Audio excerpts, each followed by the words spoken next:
네, 네, 할렐루야. 네, 오랜만에 다시 수요예배 강단에 서니까 제가 좀 많이 약간 긴장한 것 같습니다. 하지만 이런 긴장한 가운데서도 또 이렇게 하나님께서 저에게 은혜를 부어주시는 그 순간을 기대하며 나아갑니다. 네, 우리가 이제 새해를 맞이하였는데 새해를 맞이하면서 어떤 생각 아니면 그 생각이 아니라 어떤 마음가짐이 혹시 드셨습니까? 제가 방금 기도했다시피 어떤 분은 또 희망찬 새해를 맞이한다 하면서 긍정적인 그런 한 해를 바라보시는 성도님도 계신가 반면에 어떤 분께서는 작년과 별 차이가 없는데요 라고 하면서 좀 회의적인 시선으로 바라보시는 분도 계시겠습니다. 그런데 오늘 제가 드리는 말씀은 이 두 분의 어떤 해당되는 말씀도 아니라 다소 현실적인 말씀일 수도 있겠습니다. 우리는 신앙생활을 하면서요 자주 이런 질문 앞에 서게 되는 경우가 많습니다. 하나님 왜 하필 특히 어려운 경우가 나한테 다가올 때 왜 나일까요? 나는 정말 교회 안에서 교회 밖에서도 헌신하며 주님 안에서 열심히 사역하고 주님 앞에서 열심히 봉사했는데 왜 나에게 이런 어려운 일이 닥칠까요? 하나님을 내가 열심히 섬기는데 모든 것이 형통해야 되고 평탄해야 되는 것이 아닙니까? 라고 우리의 상황에 따라서 하나님께 따지는 경우가 매우 많다는 것입니다. 바로 그러한 문제 앞에 있어서 내가 해결할 수 없는 길에 다다르고 막다른 길에 나의 길이 완전히 막혀버리는 그 순간을 내가 목도할 때 우리의 원망은 거기서 시작이 된다는 것입니다. 우리는 고난이라는 단어를 우리 인생에 있어서의 사고처럼 여깁니다. 사고라고 말하면 마치 교통사고처럼 말이죠. 예기치 않게 내가 걷다가 내가 운전하다가 웅덩이에 바퀴가 빠지는 것처럼 아무리 엑셀을 밟아도 나오질 않아요. 빠지는 것처럼 고난은 빨리빨리 지나가야 될 불청객이며 우리 인생에서 빨리 없어져야 할 그런 소위 말하는 기분 나쁜 일처럼 여겨지기도 한다는 것입니다. 그러나 오늘 본문인 시편 34편 19절 말씀에서는 우리의 이러한 당연한 생각을 뒤흔들기라도 하듯이 말씀을 우리에게 주고 있다는 것입니다. 바로 의인은 많은 환난을 당하나라고 말하고 있습니다. 성경은 우리에게 고난이 없는 인생을 약속하지 않았습니다. 오히려 오늘 말씀은 의인조차도 환난을 당할 것이다 라고 말하고 있습니다. 그것도 우리의 생각보다 아주 많이 말입니다. 이렇게 하나님과 우리의 뜻이 참 다르죠. 우리는 항상 형통하길 바랍니다. 고난이 닥치더라도 마치 짧고 따끔한 그 두꺼운 주사 바늘이 내 몸에 나왔다가 들어가는 것처럼 잠깐의 그런 고통 정도로 우리가 고난을 여기길 바라는 것이죠. 하지만 오늘 말씀에서는 고난의 순간과 아니면 더욱 어쩌면 더 길지도 모르는 그 고난의 과정 속에서 일하시는 하나님의 그런 인도하심을 바라보고자 합니다. 고난은 우리의 탄탄대로를 방해하는 그런 장애물에만 속하지 않습니다. 더 큰 거시적인 관점에서 본다면 그것은 나 혹은 아니면 여러분의 자녀를 빚어가시는 그런 은혜의 그런 거룩한 터널에 우리가 있다라는 것입니다. 오늘 본문인 시편 34편의 배경을 먼저 살펴보아야 됩니다. 이 시의 배경을 들여다본다면 다윗이 그 아비멜렉 왕 앞에서 미친 채 하다가 쫓겨난 상황이라고 볼 수 있습니다. 사무엘상 21장의 배경이죠. 다윗이 누구였습니까? 이미 거의 이스라엘의 위대할 왕이 될 자로 이미 거의 기름을 부은 것이나 마찬가지는 없는 상황이었습니다. 골리앗을 쓰러뜨린 영웅이었고요. 그에게는 아주 탄탄대로가 펼쳐져 있는 그런 유망주나 다름이 없었다라는 사실이었습니다. 그러나 다윗에게 닥쳐진 현실은 매우 냉혹했다라는 것입니다. 현실의 다윗은 사울 왕의 칼날을 피해서 적국인 블레셋으로 도망치게 되었고 거기서 살아남기 위해서 의심을 피하기 위해서 막 침을 흘리면서 미친 듯이 연기를 해야 됐다라는 것입니다. 다윗은 왕으로 선택받았지만 현실은 도망자 신세였다라는 것입니다. 하나님의 약속을 받았지만 현실은 답답하고 끝이 없어 보이는 광야였기에 다윗 스스로 너무나 답답한 상황이었다라는 것입니다. 그렇게 일반적으로 우리가 알고 있는 그런 단순한 고난과도 비교되지 않았습니다. 다윗의 삶은 고난은 그저 어쩌다 우리에게 일어난 것처럼 그렇게 발생되지가 않았고요. 그의 청춘 자체가 고난이었습니다. 그의 인생 청춘 자체가 고난의 연속의 연속이었습니다. 그런데 다윗은 그러한 고난의 과정을 통과한 후에 이렇게 노래하고 있습니다. 의인은 많은 환난을 당한다라고 말입니다. 고난은 무엇입니까? 고난은 신앙과 내 삶의 그런 여정에 있어서 예배적인 상황이 아니라 하나님께서 우리에게 허락하신 필수 과정인 것을 기억하셨으면 좋겠습니다. 우리는 때로는 고난을 당하면 처음에는 받아들이는 것처럼 보이다가도 결국엔 나중에 가서 당황합니다. 나의 고난에 있어서의 그 시련이 너무나 길어지고, 그러면서 나의 믿음이 부족한 것인가, 그것을 나아가서 내 자신 자책하기 시작하면서 결국엔 나중에는 하나님이 나를 버리셨나? 하나님이 안 계신가라는 그런 말까지 나온다는 것입니다. 하지만 우리는 오늘 핵심적인 이 이야기를 잊어서는 안 될 것입니다. 바로 우리는 하나님의 절대 주권 아래 속에 있다라는 것입니다. 이 말은 무엇이냐면 고난조차 하나님의 통치 아래에 있다라는 사실인 것입니다. 욥기서를 볼까요? 욥기 23장 10절에서는 욥이 이렇게 고백합니다. 그러나 내가 가는 길을 그가 아시나니 그가 나를 단련하신 후에는 내가 순금같이 되어 나오리라라고 말하고 있습니다. 욥은 자신이 왜 고난을 당하는지 원인을 다 알지 못했습니다. 친구들의 정죄함 속에서도 억울함도 너무나 컸습니다. 그러나 욥이 붙들었던 한 가지의 사실은 하나님이 내가 가는 길을 알고 계신다라는 것이었습니다. 다시 돌아와서 고난은 또 우리를 정케하시는 하나님께서 우리를 위해 만드신 그런 터널임을, 그런 과정임을 기억하셨으면 좋겠는데요. 시편 66편 12절 말씀 한번 같이 읽어봤으면 좋겠습니다. 네. 사람들이 우리 머리를 타고 가게 하셨나이다. 우리가 불과 물을 통과했더니 주께서 우리를 끌어내사 풍부한 곳에 들이셨나이다 라고 말하고 있습니다. 여기서 우리가 주목할 단어는 무엇이냐면 바로 통과입니다. 하나님은 우리를 불과 물 속에만 가두어 두길 원치 않으십니다. 근데 우리는 반드시 그 불을 통과해야만이, 불과 물을 통과해야만이 그런 불순물과 그런 불필요한 물질들이 제거가 되고 오만 먼지가 씻겨 나가기 때문에 우리는 필연적으로 그 터널을 통과해야만 하는 것입니다. 고난은요, 우리 안에 있는 세속적인 욕망, 그리고 자기의 그런 하나님보다 높아지려고 하는 그 내 마음속에 있는 그런 오만한 교만들을 전부 다 무너뜨리시고 다시 우리를 정케 만드시는 그런 하나님의 거룩한 도구임을 기억하셨으면 좋겠습니다. 지금 여러분께서도 혹시 불과 같은 터널을, 그런 어려운 터널을 지나가고 계십니까? 그것은 여러분들이 하나님께 버림받으셨거나 혹은 하나님께서 여러분을 신경을 안 쓰시는 것이 아니라 하나님께서 우리 성도님들을 내가 정금같이 순금으로 만들기로 작정하셨다라는 그런 증거와도 같다라는 것입니다. 수많은 무기와 그런 날카로운 칼과 그런 쓸만한 그 도구를 만들고 도자기를 빚어나가는 과정은 생각보다 간단하지 않습니다. 그런 재련하는 과정 속에서 뜨거운 불에 쇠를 녹이고 그 마지막에는 이제 모양이 잡힌 그 뜨거운 것을 또 차가운 물로 식히고 하는 그런 과정이 있어야만이 정말 쓸만한 도구가 탄생되듯이 말입니다. 그럼에도 불구하고 우리가 이제 고난 속에서 가장 힘들어하는 이유가 무엇이냐면 내가 고난 속에 있으니 마치 하나님이 부재하신 것처럼 느껴진다는 것입니다. 하나님 어디 계십니까? 내 기도는 과연 듣고 계신가요? 하면서 마치 이것이 울리지 않은 메아리처럼 정말 아무 의미가 없는 그런 기도처럼 느껴질 때가 있다는 것이죠. 탄식이 절로 나옵니다. 그러나 성경은 고난의 시간이 결코 하나님의 부재의 시간이 아니라고 가르치고 있습니다. 예레미야에가서 3장 31절에서 33절 말씀을 한번 같이 읽어봤으면 좋겠습니다. 자, 시작.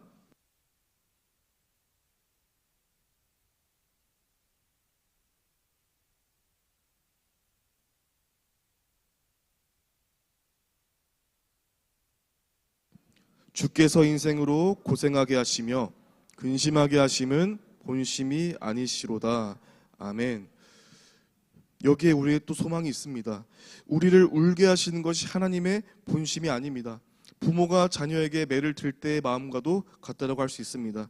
때리는 손은 아프고 마음은 정말 찢어지지만 아이가 바른 길로 가길 바라는 그런 부모의 마음이지 않습니까? 하나님께서는 고난을 당연히 즐기시는 분이 당연히 아니십니다. 그러나 하나님께서는 우리를 더욱더 영적인 깊은 수준으로 우리를 끌어올리시기 위해서 이러한 때로는 고난이라는 불편한 방식을 기꺼이 사용하신다는 것을 기억하셨으면 좋겠습니다. 그리고 하나님의 생각은 우리의 생각을 훨씬 뛰어넘는다는 사실을 기억하셨으면 좋겠는데요. 이사야 55장 8절에서 9절은 이렇게 말씀하고 있습니다. 이는 내 생각이 너희의 생각과 다르며 내 길은 너희의 길과 다름이니라. 여호와의 말씀이니라. 이는 하늘이 땅보다 높음 같이 내 길은 너희의 길보다 높으며 내 생각은 너희의 생각보다 높으님이라 라고 말하고 있습니다. 우리는 고난을 언젠가는 곧 끝날 과정으로만 봅니다. 지금 이 문제가 언젠가는 금방 해결되겠지라고 믿습니다. 그러나 하나님께서는 우리 인생 전체를 그분만의 시각으로 보신다는 것을 기억했으면 좋겠습니다. 우리는 당장에 아니면 조만간 이 고통이 멈추기를 구하지만 하나님께서는 그 고통을 통해서 우리의 성품이 변화되고 우리의 그런 고집과 아집과 우리의 교만이 변화되는 것을 하나님께서는 기대하고 계신다는 것입니다. 그렇기 때문에 우리가 이 고난을 당장에는 괴롭게 하는 것 같아도 결국에는 우리의 의지의 그런 하나님 방향으로 돌린다는 것을 기억했으면 좋겠습니다. 사도 바울의 고백을 한번 들었으면 좋겠습니다. 고린도후서 1장 8절과 9절 말씀입니다. 한번 다 같이 읽어보겠습니다. 네. 제가 읽어드리겠습니다. 형제들아, 우리가 아시아에서 당한 환난은 너희가 모르기를 원하지 아니하노니 힘에 겹도록 심한 고난을 당하여 살 소망까지 끊어지고 우리는 우리 자신이 사형 선고를 받은 줄 알았으니 이는 우리로 자기를 의지하지 말고 오직 죽은 자를 다시 살리시는 하나님만 의지하게 하심이라 라고 말하고 있습니다. 이 바울 같은 위대한 사도도 살 소망이 끊어지는 그런 절망을 수없이 많이 경험했습니다. 그러나 이런 절망의 끝에서 바울이 발견한 목적이 무엇입니까? 자기를 의지하지 말고 오직 하나님만 의지하게 하심이라 라는 것입니다. 오늘 신해학단을 보고 왔는데 오늘 그 사울이 바울로 그 변화되는 그 과정을 그 이제 북한 군인을 통해서 이렇게 보여주는데요. 정말 그 내가 가지고 있던 그런 모든 그런 공산주의적인 그런 정체성이 예수님의 십자가 그리고 그 찬양 앞에서 완전히 하나씩 완전 다 없어져 버리는, 무너져 버리는 그것을 저는 보게 되었습니다. 그렇기 때문에 정말 사울 같았던 그런 하나님, 예수님 믿는 사람을 핍박하면서 그렇게 죽이러 다녔던 사람도 결국에는 십자가 앞에서 그 변화되는 그 과정이 어찌 보면 그에게 하나님이 예비하셨던 그런 터널과 같은 과정을 겪게 하셨다는 것을 우리는 기억하셨으면 좋겠다는 것입니다. 그렇게 우리가 비로소 나는 아무것도 아니구나, 나는 하나님 앞에서 아무것도 아닌 존재였구나라는 것을 정말 그 사울이 바울이 되는 그 순간에 그 인정하는 것처럼 우리가 그것을 똑같이 인정하며 나아갈 때 하나님의 그런 전능하심이 우리 삶에 개입하실 줄을 믿습니다. 고난은 우리를 벼랑 끝으로만 모는 것이 아니라 하나님의 그런 은혜의 그런 과정 속에서 우리를 겪게 하시는 그런 필연적인 그런 순간임을 기억하셨으면 좋겠습니다. 오늘 34편, 시편 34편 19절의 후반부에서는 이렇게 또 말하고 있습니다. 여호와께서 그의 모든 환난에서 건지신다고 말하고 있습니다.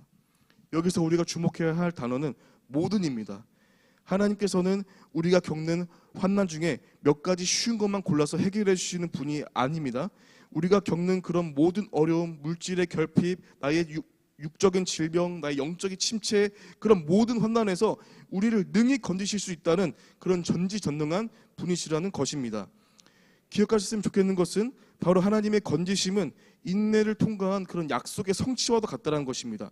히브리서 10장 36절에서는 이렇게 말하고 있습니다. 너희에게 인내가 필요함은 너희가 하나님의 뜻을 행한 후에 약속하신 것을 받기 위함이라.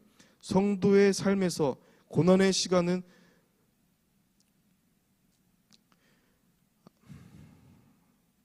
우리의 삶에서 고난의 시간은 의미 없이 버려지는 시간이 아니라는 것입니다.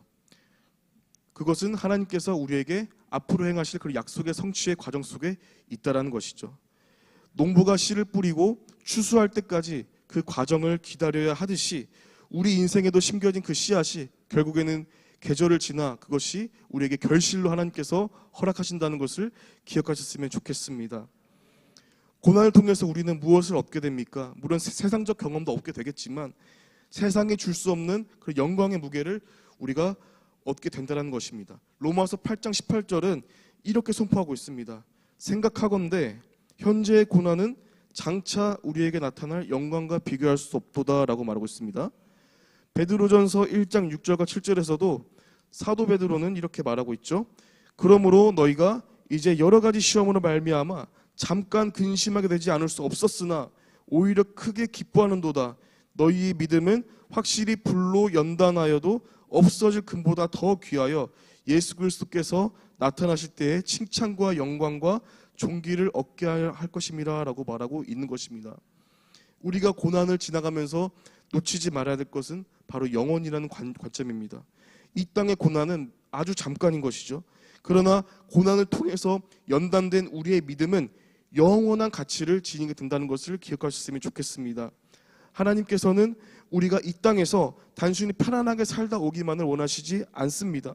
하나님 나라는 우리의 그런 고난과 정말 복음을 전하다가 정말 모진 그런 모욕을 당하고 욕을 당하는 그 순간까지도 하나님께서는 그것을 하나님 나라에서는 크신 상과 그런 훈장으로 여기신다는 사실을 기억하셨으면 좋겠습니다. 이 모든 것은 하늘나라에서 다 빛나게 될 것입니다. 마지막으로 우리의 인생은 정말 갈 곳이 없습니다. 주님께 아니면 갈 곳 없는 인생임을 기억하면 좋겠습니다. 요한복음 6장 68절에서 베드로는 이렇게 고백합니다. 주여 영생의 말씀이 주께 있사오니 우리가 누구에게로 가오리까? 이렇게 말하고 있습니다. 고난이 닥치면 웬만한 사람들은 다 주님 곁을 떠납니다. 그러나 참된 성도는 고난이 닥칠 때 오히려 더 주님께 가까이 나아간다는 사실을 기억하셨으면 좋겠습니다. 왜냐하면 주님 외에는 생명이 없음을 내가 알고 있기 때문입니다. 고난은 우리의 그런 인생에 있어서의 불필요한 나의 세상적 가치관과 그런 불필요한 선택지를 다 제거해버린다라는 것입니다. 그렇기 때문에 우리에는 오직 예수 그리스도라는 그런 단 한 가지의 본질만 남게 된다라는 것입니다. 그렇기 때문에 주님 나에게는 정말 다른 것이 아니라 주님 한 분밖에 없습니다. 고난을 지나고 나니 내가 그렇게 귀하게 여기던 세상적인 가치관들이 아무 의미가 없었습니다라고 고백하는 우리 평택 주한교회 성도님들 되셨으면 좋겠습니다. 결론입니다. 하나님께서는 고난을 미워하지 않으십니다. 고난은 정말 우리에게 닥쳐진 어찌 보면 차가운 순간과도 같습니다. 새해에도 고난은 늘 우리를 기다리고 있다라는 것입니다. 고난은 너무나 고통스럽죠. 때론 질병 만날 수도 있습니다. 그러나 고난은 절대 하나님의 실패가 아닌 것을 기억하셨으면 좋겠습니다. 우리가 지금 고통에 있다고 해서 하나님의 그런 계획이 중단된 것이 아니라는 것입니다. 오히려 그런 고난의 과정을 통해서 하나님께서 우리를 더욱더 정케 그런 빛내시는 그런 과정이심을 기억하셨으면 좋겠습니다. 여호와 이레의 하나님을 기억하셨으면 좋겠습니다.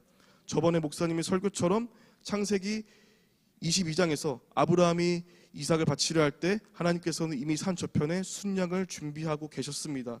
아브라함이 칼을 드는 그 순간까지도 하나님의 구원은 이미 예비되어 있었다는 것이죠. 아브라함이 그것을 보는 데까지 그런 순종의 그런 순간을 올라가는 그런 과정이 필요했을 뿐입니다.